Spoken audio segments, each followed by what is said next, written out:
Hello, everybody. I'm Austin Rogers. We have, Duncan Ryan. And Bryce Matthew Stilson. and to this episode, we have immigration on the mind. So, let's get started with. This is going to focus mainly on U.S. immigration policy, and when you think of immigration into the United States, that's a topic that gets talked about a lot. You think illegal immigration from the Latino population. So, Duncan, talk to me about that. Well, as far as my position on general immigration, are we wanting to stick with illegal at this point? Yeah, let's go ahead on that assumption. Okay.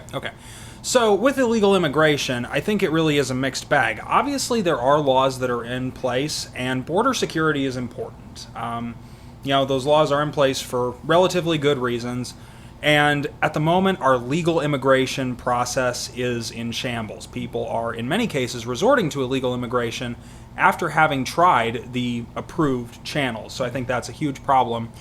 At the same time, though, I think we have to recognize that many of the people who are here illegally are productively working in our economy at this point. So a path to citizenship, in my opinion, should be granted after some extensive background checks, certainly with due diligence done. But I'm very much for a path to citizenship being open to those people. All right, Bryce? I first off believe that there is a lot of illegal immigration from Mexico for one reason and one reason only, and that is because it freaking sucks to live in Mexico. And let me just expand on that. They might be coming up through Mexico, but a lot of that's from Central America. Yes, and that is because their living conditions freaking suck as well. Now, here in America, we have really wonderful living conditions, a very high standard of living, and that being said, a workforce that is highly paid in reference to other places in the world. We should, if we spend responsibly, have a lot of extra money. However, a lot of our tax money is spent very irresponsibly, and so therefore we have a ginormous debt. However, I think that with as much tax money as we get in, there's actually a lot of room to do a lot of good.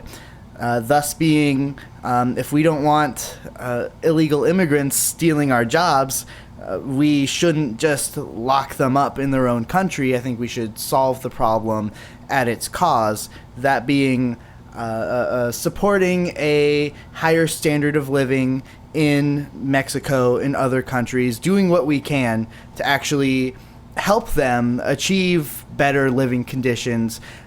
This would be helping the government fight corruption, and also even, sending troops to help fight the drug cartels that are involved there. I don't think I'm going to be the only one cringing from the statement. I don't like United States funds being handed to other governments. I believe... Go ahead. Okay, well, this is a financial move.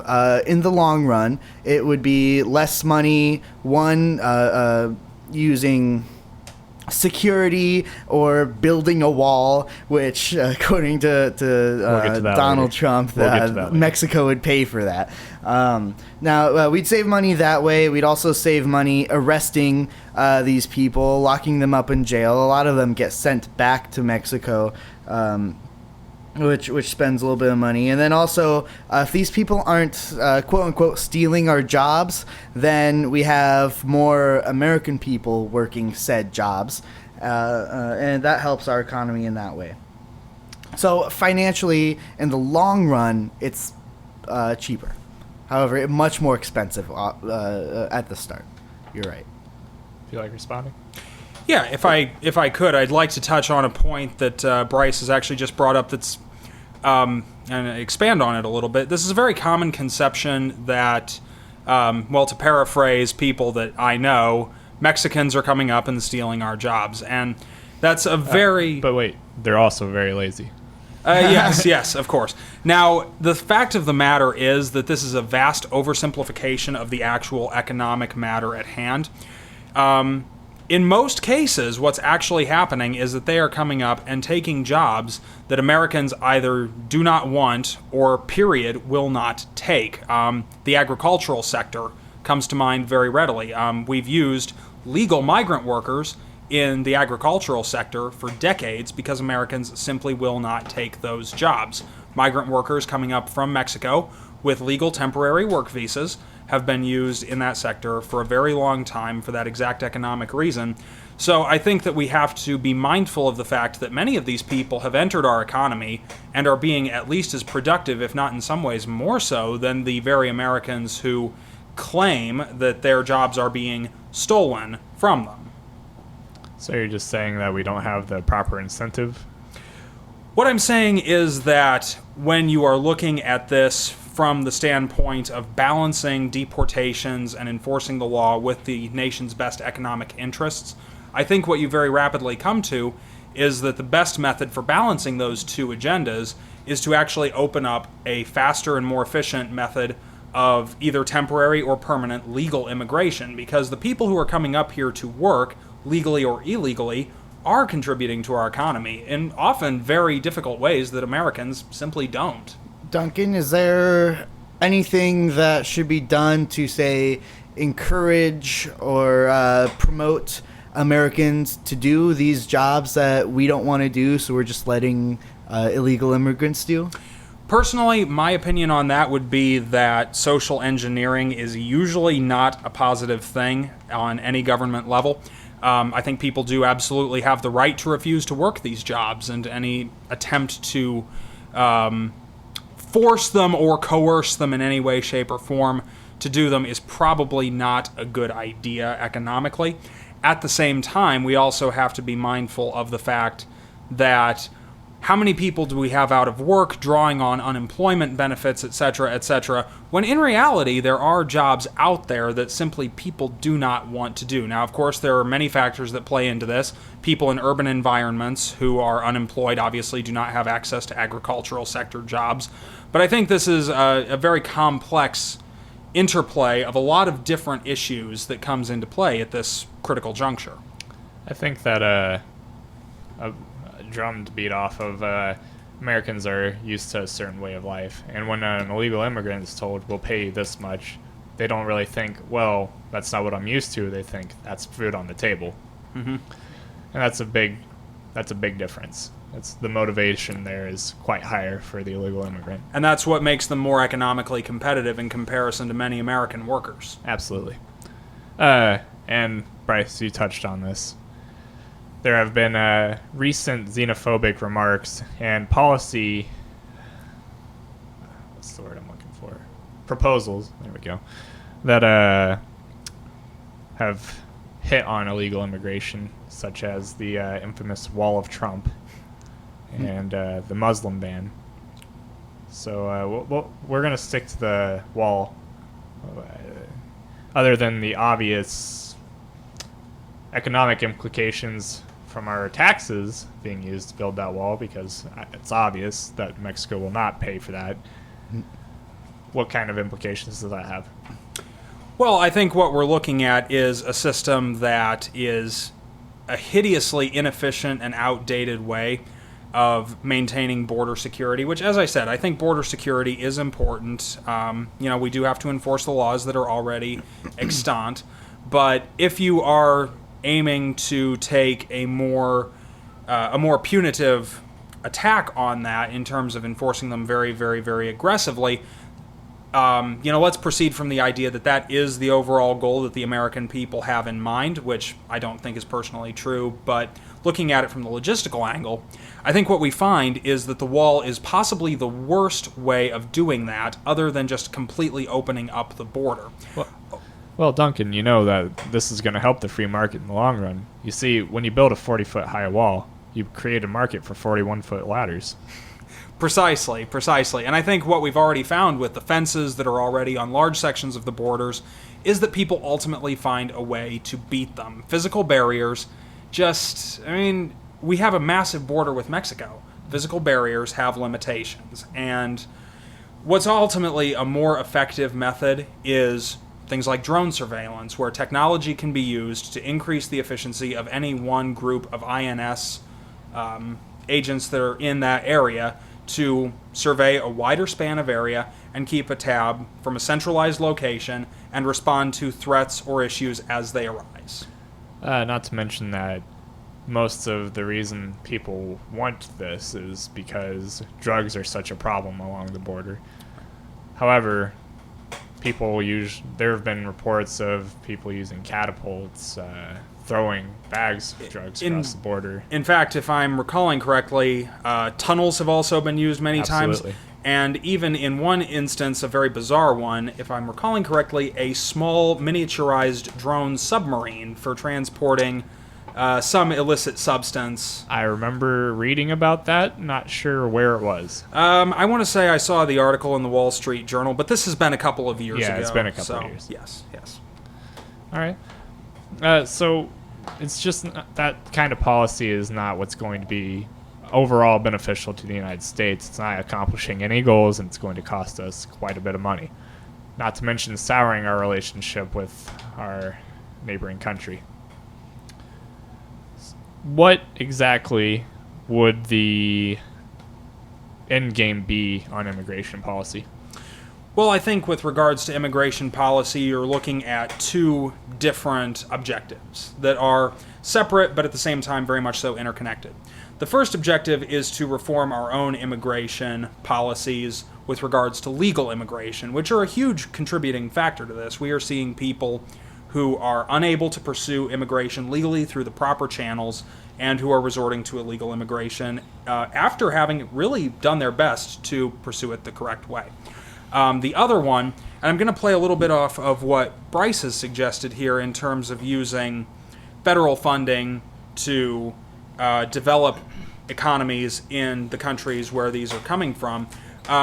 The idea is more or less right, in my opinion, in terms of stopping these immigration crises at the start. Although I would argue that trade is actually the better way to do that. So, for example, let investors get in there. Yeah, and for example, since NAFTA went into effect, what we have seen is that we are producing a lot of jobs in Mexico. Obviously, the country still has large institutional problems, but illegal Mexican immigration has dropped off quite a bit in the last 20 years. And in fact, in terms of legal immigration, I believe since about 2014, the net result has actually been a flow of Americans to Mexico as opposed to Mexicans coming into America. Now, that is through the legal channels, but we can see that basically the job market that's being created in Mexico at this point is drawing money down to the south. So I think trade, free trade, and the use of more market-based economics is the better way to achieve those goals.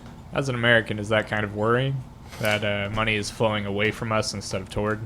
No, because what most people fail to recognize is that we benefit from it. Trade is never a one-way street. We benefit from it equally. So I'll draw on an example from a recent article. I wish to say it's the New York Times, but I don't remember exactly the paper of record. Did an article on an air conditioning manufacturer over in Indiana. And, of course, people were being put out of work as jobs shifted down to Mexico. And, of course, the people who were being interviewed were very much personally involved. They had their opinions on it. But the result actually is that the products that are being produced in Mexico are being brought back into the United States for the American consumer to purchase more cheaply. So our buying power is actually being improved by shifting production to places where more simple, less skilled labor can be employed, and they benefit from the trade relations, we benefit from the cheaper products. We've also seen the same types of things happening in China, where even despite a very overbearing state, and one that, as we've recently found out, has almost completely been lying about many of its economic factors, we have seen an objective upward pressure on wages in the Chinese economy, even despite a state that really does not have any interest in any unplanned economic factors. Exactly. Hold on. So let me think about how to word this question. Isn't this supporting other countries having lower wages, lower standards of living? Now, you mentioned China actually increasing wages, but what about Mexico?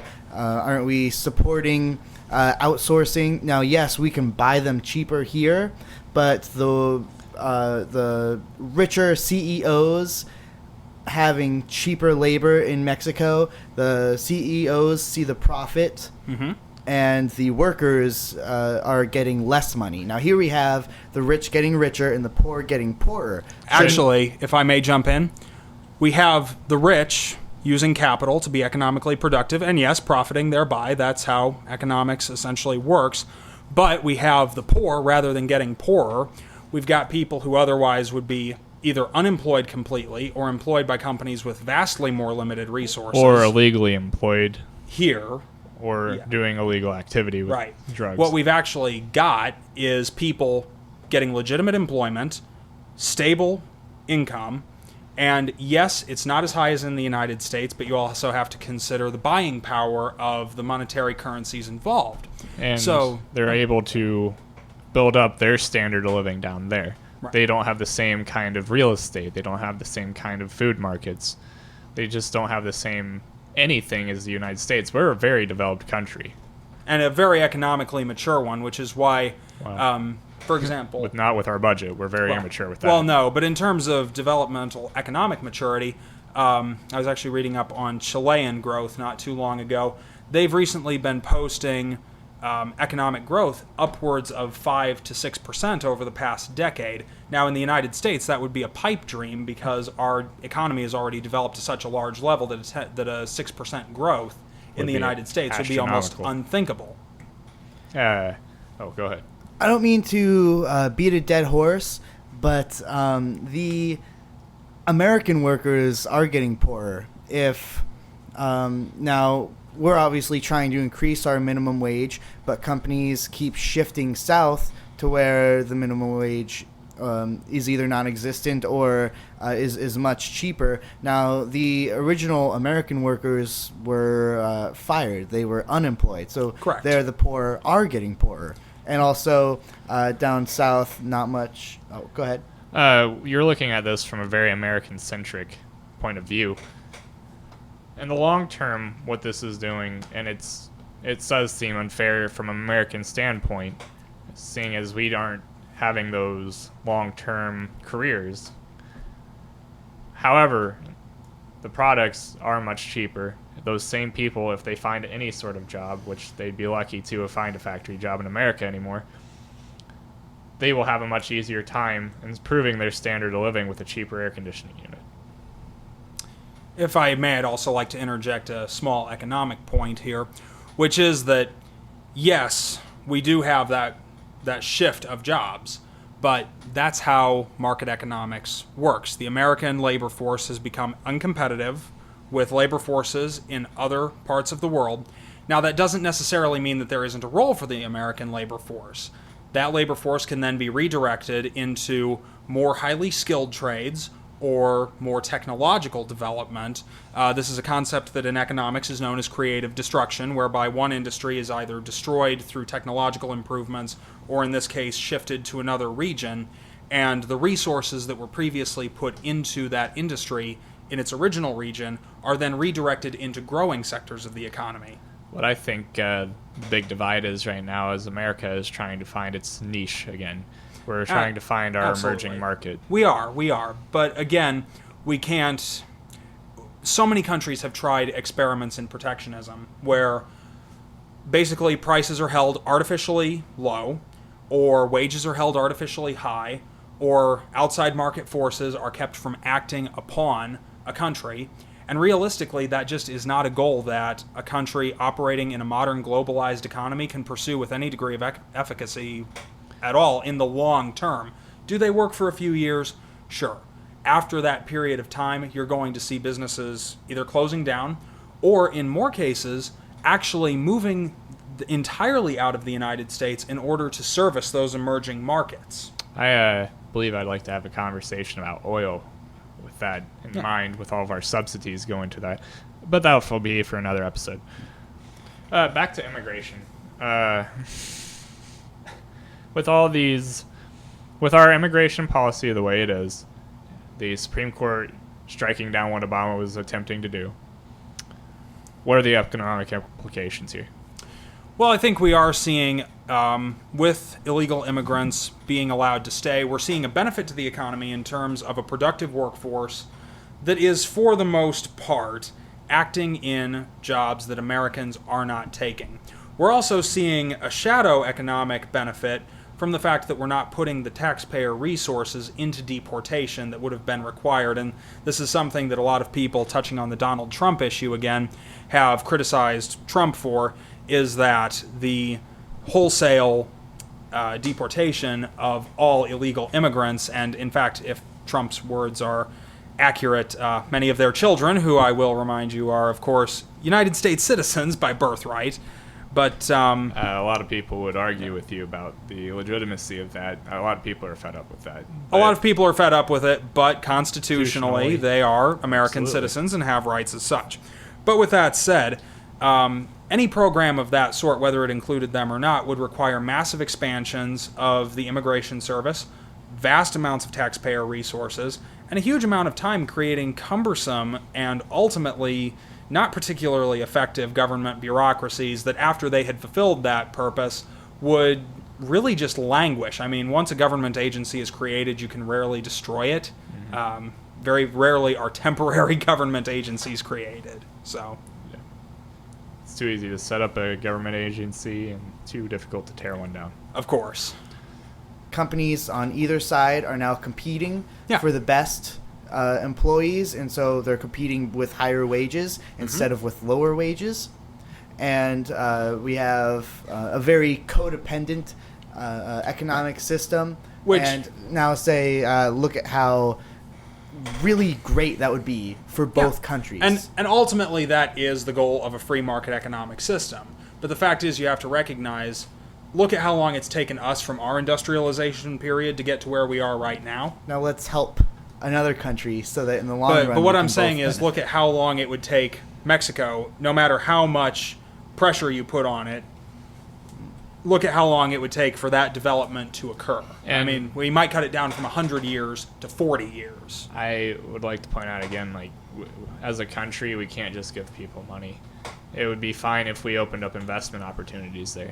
I think that would be a worthwhile endeavor, because that would be American capital that we would be getting interest off of even. And it's private capital, so it's actually creating economic prosperity rather than just handing people things. Right. Well, When let's open up some doors for Mexico. Let's make it much easier. First off, start by destroying the Mexican drug cartel, which some conspiracy theorists would say that we're actually helping them. Certain government officials are gaining money off of the profits they make. I don't know about that. But let's destroy them. One, it helps us. It gets drugs off our streets. Two, it helps Mexico greatly because then they'll have less corruption, more opportunities for companies to not be destroyed. I think By the United States is a poster child of what happens when you go to war on a drug. Yeah, I was going to say legalization is by far the most expedient method of basically castrating the drug cartels, cut off their profitability. We could easily do that, right? We could do it any day. A member of Congress could pass a bill that would get rid of cartels. All we have to do is get rid of the Schedule 1 list. Well, then let's do it then. That Solves a lot of problems. Unfortunately, Americans, a lot of Americans at least, are against the legalization of most drugs. I mean, And- marijuana is a special case because so many people use it. I'm looking at you, Chris. No, we're not NSA. Yes, I do. We Oh. know you're listening. I was going to say, where's the NSA? Right here. Oh, damn it.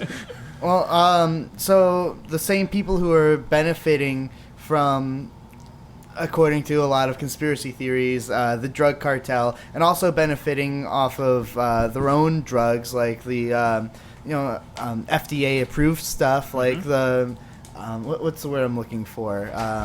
Antidepressants, Well, yeah, those sort of drugs. narcotic painkillers. Like, say, weed would limit the need for a lot of those, so Yeah. would some psychedelics, and a lot of other things. Not only will we gain more money from these people not going to jail, and then them paying tax money. I was going to say, it also creates a taxable product. It does, and it gets rid of the drug cartel, which would eventually get rid of a lot of illegal immigration, would create more jobs in both Mexico and the United States. Yep. Now you're seeing all the connections. So Yeah. what I'm saying is, let's just freaking do it, because the 1% are gaining so much money off of this, and then the poor, because of this, are getting so much poorer, and we have this great economic divide. And so the only reason it's not happening is because the 1% who owns the media and the government isn't telling you how much money we could really be saving and making because of this. So I guess what we all agree on is, please educate yourselves on this matter. Look at how Portugal is doing, which is really well, and then it would really do our country so much better even than what Portugal did. And the other thing to consider is, and this is something I come at from a libertarian standpoint, is the whole drugs thing is ridiculous, okay? Because the whole idea is you're protecting people from things they're voluntarily putting into their own bodies. Last I checked, there's no law against me going out to a car, cracking open the battery, and taking a nice swig of battery acid. But that's actually more harmful to me than any Schedule 1 drug. So that's not why the law is in place at all. Or at least it's not rationally applied. For our closing statements, I think that we need to better the conditions of Mexico to improve their economy, which will in turn improve our economy. It will be more expensive at first, but in the long run, much more financially responsible. With regards to the overall question of immigration, my opinion still comes down on creating a better legal immigration system in the United States, while at the same time using free trade and basic economic market incentives to create more jobs in places that are actually sending us these immigrants, while at the same time recognizing that many of the immigrants currently in our country are contributing productively in our economy. Our question of the week comes from Roger, and he wants to know, who is our least favorite president? Duncan, Fun question.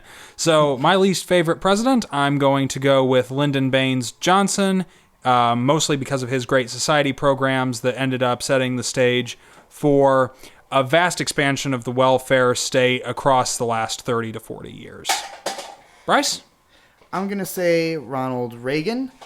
Through different tax cuts, he actually kind of created homelessness, in the sense that the homeless, the jobless, they had less places to go. And so before him, there weren't really people living on the streets, literally. But after Reagan, there were.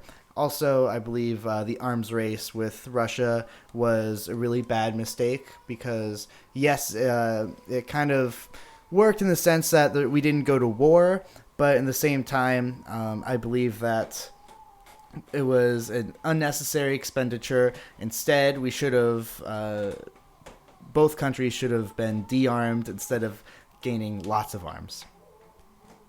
All right. Thank you for listening to On the Mind. I am Bryce Matthew Stilson. And I'm Duncan Ryan. Thank you for listening.